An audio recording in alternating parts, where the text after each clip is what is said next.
سلام درود خدمت تمام وطن‌های نازنینم. تسلیت میگم به تمام کسایی که عزیزای خود در حادثه المناک هرات از دست دادن. عزیزا خدا کنه غم آخرتان باشه. میگم تسلیت من هیچ جایی رو نمیگیره، اما به عنوان یک کسی که خود ماجر هستم درک میکنم دردتونه.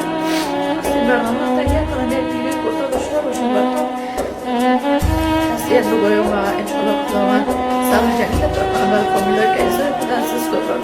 انشالله غم آخرشان باشه. طبعای نازنین ما مردم ما کسایی هستیم که همدیگه بسیار زیاد هستیم. البته نه این خودشون من خودم باید گفتم خودشون تر مباشه یا خود دستی یا ما کنار کسایی که فامیلای خود از دادن هستیم.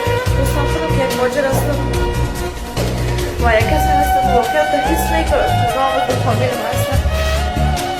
خداوند بر مادرکاشان صبر بده، چون واقعا درد خیلی سخت را تجربه میکنم. و متاسفانه ویدیوهایی را دیدم که هموطنان ما حتی 6 نفر از اعضای فامیلشون از دست دادن. خداوند صبر جمیل برشون عطا کنه. و عزیزای دلم میگن 3 نفر زخمی است.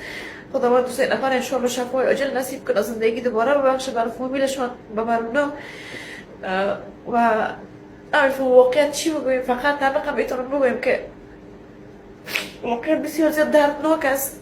خیلی حالت خراب است از وقتی که این موضوع رو درک کردیم فهمیدیم. و تو حس میکنم که امو صحنه اوجه بودم و هی برام خیلی دردآور است که فکر میکنم همون لحظه که موتر آتش گرفته اونا چی حس داشتن و چطور در داخل شعله های آتش میسوختن. که خداوند ببخشه انشالله بهشت نصیبشان بگردانه. این دنیا که با آرزوهای خود نرسیدن، با هزاران آرزو و امید رفتن به اون دنیا، خداوند اون دنیایشون انشالله گل و گلزار بگردانه و با فامیلایشان سلام.